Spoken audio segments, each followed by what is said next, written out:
Salut Evan, tu t'es rendu chez les petits débrouillards. Qui sont-ils aujourd'hui? Bon matin Anne Fanté, comme tu dis si bien, et bonjour à vous à la maison. Les Petits Débrouillards, c'est une association qui vulgarise les sciences auprès des jeunes, des ados et aussi des grands, on en reparlera tout à l'heure. Et alors ce matin, je suis dans leurs locaux à Rennes. Il y a plein de choses à voir, un atelier fusée à eau, le Science Tour, mais défi scientifique, ça m'intéresse. On va vous en parler plus longuement avec Alice qui est membre de l'association. Salut Alice. Bonjour Evan. Est-ce que tu peux commencer par nous présenter l'association Les Petits Débrouillards? C'est une association nationale et vous êtes dans la délégation Grand Ouest. Exactement, nous sommes l'association Les Petits Débrouillards Grand Ouest. Et Les Petits Débrouillards, c'est une association d'éducation populaire et à la culture scientifique et technique qui propose à un public très large, des jeunes mais pas que, de s'appuyer sur la démarche expérimentale et scientifique pour mieux comprendre le monde qui nous entoure. En fait, c'est un peu comme dans C'est pas sorcier. Un petit peu. Nous avons d'ailleurs fait certains projets en partenariat avec C'est pas sorcier. Ah, c'est fun. Et vous intervenez aussi dans les écoles, peut-être principalement même dans les écoles? Alors, dans les écoles, pas seulement. Ça peut nous arriver de faire des animations dans la rue, au pied des immeubles, dans des quartiers, sur des événements, des festivals. Bon alors, scolaire. si vous êtes des grands, vous allez retomber en enfance parce qu'ici, vous abordez plein de sujets un petit peu techniques de manière ludique. Alors, on va en commencer le petit tour avec ces premiers accessoires pour nous parler de nature. Là, on va parler biodiversité. Nous travaillons sur 3 axes au Petit Débrouillard. La transition écologique, la transition numérique et un axe de sciences un peu moins dur qu'on verra tout à l'heure. Par exemple, c'est un petit outil pédagogique qui permet de comprendre des phénomènes qui font partie de notre quotidien. Hop, là, si je tire sur la ficelle invisible qui est en dessous de la bouteille, regardez ce qui se passe. Mais il y a vraiment une ficelle? Regarde, coupe avec ton ciseau invisible. Ah, mais qu'est-ce que c'est ça? Voilà. Et ça, c'est dingue ce truc. Elle m'a piégé parce qu'on n'avait pas préparé ça juste avant. Et comment est-ce que tu fais ça? C'est magique en fait. Il faut que tu expérimentes pour mieux comprendre. Et ça permet justement de comprendre quoi? Ça permet de comprendre comment fonctionnent les sous-marins, par exemple. Ça marche pas en tout cas. On en reparlera après l'émission. Bon d'accord. On va continuer alors du coup à montrer comment est-ce que vous sensibilisez aussi les jeunes aux technologies. Je te laisse avancer un petit peu. Notamment en leur présentant ce qu'est cette chose. Une disquette, que les jeunes ne connaissent pas. Et on n'hésite pas à éclater des ordinateurs, ça c'est l'animation de l'ordinateur éclaté, pour analyser, observer quels sont les contenus, les différents composants à l'intérieur d'un ordinateur. Ça doit plaire, j'imagine, aux ados. Ah oui, ça marche super bien. Et pouvoir extraire, démonter ces composants pour construire par exemple des manettes de jeux vidéo, des petits objets électroniques qui sont un peu fun, voilà, comme celui-ci. Un peu comme en classe de technologie au collège. Vous avez aussi toute une équipe qui travaille avec les enseignants, mais pas que, les structures éducatives, pédagogiques, pour créer des supports aussi sur mesure, comme on peut voir ici. Exactement. On propose des animations, mais on propose également, on crée des contenus pédagogiques, des malles pédagogiques. Là, c'est une malle qui s'appelle Être humain, vivre ensemble, qui a été créée en partenariat avec la Fondation Lilian Thuram. Donc on y découvre plein de parcours. Ça a l'air fun, c'est ludique. C'est toujours ludique. Au Petit Débrouillard, il n'est pas nécessaire d'être triste pour être sérieux. Voilà, et ce sera la conclusion de notre première partie. Anne Fanté, on va te laisser ouvrir ce dossier du jour. Et puis on se retrouvera après pour voir justement comment ici, les sujets sur la sexualité sont abordés auprès des jeunes. En attendant, moi, je vais faire quelques petites révisions sur le sujet. Et justement, Evan, toi, si tu es en compagnie des Petits Débrouillards, et eux aussi s'emparent de la question de la sexualité. Exactement, Anne Fanté, chez les Petits Débrouillards, vous abordez ce sujet un peu compliqué ou qui va faire souvent pouffer de rire les ados, la sexualité, de manière décomplexée. Pierre, est-ce que tu peux nous montrer comment vous faites? Alors, on a plusieurs façons d'aborder la sexualité et la vie affective. L'important, c'est un peu rendre... C'est un sujet qui peut être tabou quand même, donc on va essayer de mettre en place un certain nombre d'animations, de modules. Donc là, on a une partie de la Sex Braze, quelques modules qui permettent... Alors juste pour redonner un peu de contexte, la Sex Braze, c'est une sorte d'exposition itinérante. Oui, une exposition itinérante où les élèves vont pouvoir intervenir directement dessus.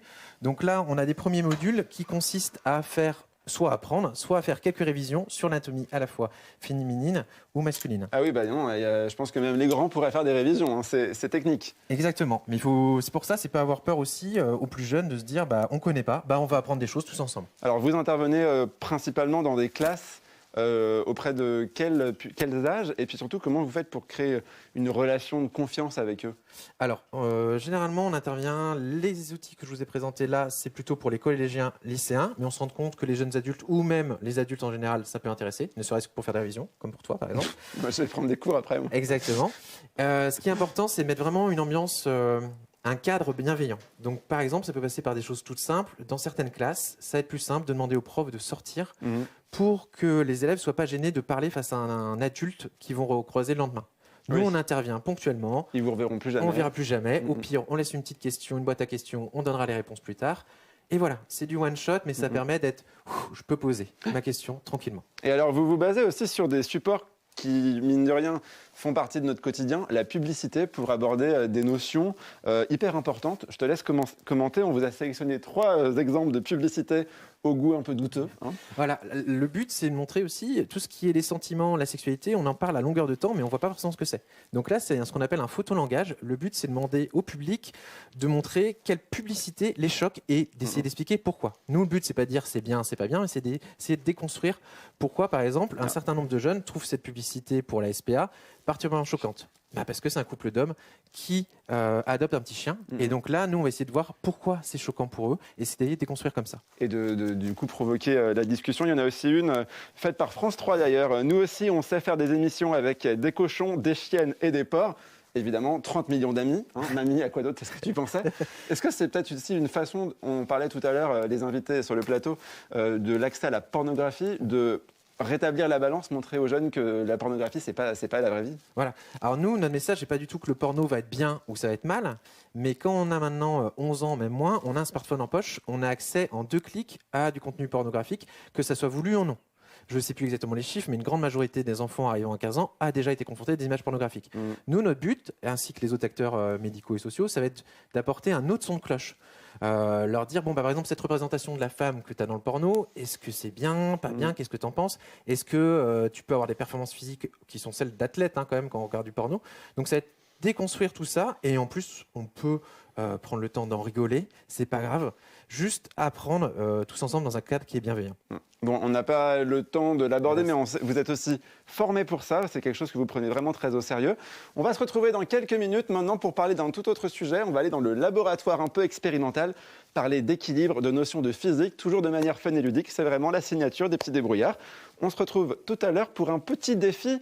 Je ne vous en dis pas plus. Je pense qu'Anne Fantet, tu ne vas pas trouver la solution. Allez, on file retrouver Evan qui nous fait découvrir ce matin l'association Les Petits Débrouillards. C'est à toi, Evan.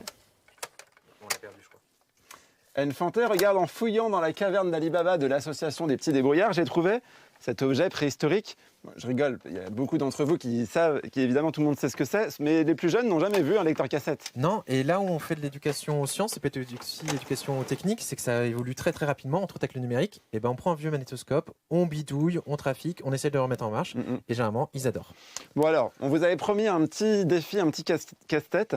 Je te laisse nous expliquer, Pierre-Yves. Vous allez avoir quelques minutes pour y réfléchir. Alors, ton objectif, c'est comment tu pourrais mettre 6 clous sur un clou. Donc, il faut que les 6 clous tiennent en équilibre sur ce clou, sur un clou. sans toucher le sol. Je confirme, aidez-moi. Et ça, c'est une façon... Ah, j'en ai fait tomber, ça commence bien. C'est une façon d'apprendre aux jeunes l'équilibre, j'imagine? Ouais, des notions d'équilibre, des notions de physique qui peuvent être compliquées d'un point de vue... tu vois ça en cours, ça va être chiant, barbant avec des formules. Là, tu vas juste faire des essais-erreurs et à la fin, tu vas trouver une solution qui peut être assez agréable à regarder. Bon, Anne Fantet, je compte sur toi pour trouver la solution d'ici la fin de l'émission. On pourrait proposer à Gilbert Le Floch, peut-être, il a peut-être une réponse pour nous parce qu'il est physicien. Bon, j'ai pas bien compris la question, mais enfin, il faudrait me la répéter. Comment on fait tenir 6 clous? Bon, on vous donnera la réponse d'ici la fin de l'émission. Non, je me déclare incompétent là. Ok, pas de souci. On vous donnera la réponse tout à l'heure. Pierre-Yves, ici c'est un peu une caverne d'Ali Baba. À quoi ça vous sert toutes ces grandes caisses? Alors ça, c'est un peu notre réserve pour préparer une partie de nos animations. Et le but, c'est vraiment de rendre aussi les sciences accessibles. Donc on va pas pouvoir, tout le monde ne va pas pouvoir avoir du matériel pour acheter des tubes à essai, tout ça. Si tu n'as pas de tube à essai, tu prends tout simplement des vieux pots de verre. Si tu veux faire de la chimie, hop, tu prends du bicarbonate de soude. Du bicarbonate ou bien du sucre. Donc une bonne partie de nos expériences sont basées avec du matériel du quotidien. Donc les plus jeunes et les moins jeunes pourront refaire ça chez eux avec ce qu'ils trouvent dans le garage ou dans la cuisine. Et alors, c'est ici, dans ce sorte de petit laboratoire expérimental, que vous préparez la plupart de vos interventions. Oui, pour toutes nos interventions, c'est important de préparer un peu ce qu'on va faire en amont pour maîtriser son sujet et savoir comment l'aborder avec les différents publics. Donc c'est important de préparer toujours pour être le plus à l'aise possible le jour de l'animation. Alors là, tu t'es lancé dans une construction d'un nouveau système. Ouais, alors c'est un hommage à des structures architecturales de tenségrité, si je me rappelle bien. Ça marchait jusqu'à 2 secondes, ça s'est effondré. On l'essaiera une prochaine fois. C'est expérimental. Tiens, alors Alice, tu peux revenir avec nous. Comment faire si les gens qui nous regardent ont envie de vous faire intervenir dans une école, dans un foyer, dans une association? Est-ce que tu peux nous expliquer? Oui, alors le plus pratique, c'est de contacter l'antenne la plus proche de chez soi, puisque dans le Grand Ouest, nous sommes répartis sur 13 antennes locales, avec une équipe de salariés à temps plein qui travaillent dans les antennes locales. Donc le plus simple, c'est de se rendre sur notre site internet www.lespetitsdébrouillardsgrandouest.org et de contacter l'antenne la plus proche. Ça marche, et ben voilà, le message est passé. Pierre-Yves, on donne la réponse rapidement de notre... juste on va demander à Fabrice, à la caméra, de nous montrer. Elle est juste passée derrière toi, donc tu peux essayer de la refaire. Ah oui, dingue. Ah oui, c'est un peu compliqué quand même. J'ai tout cassé. Bah voilà, ça commence bien. Comme d'habitude, merci beaucoup à tous les deux. Moi, je crois que je vais rester encore avec vous pour apprendre plein de choses sur la physique. J'ai toujours été nul, ça tombe bien. Merci de nous avoir suivis.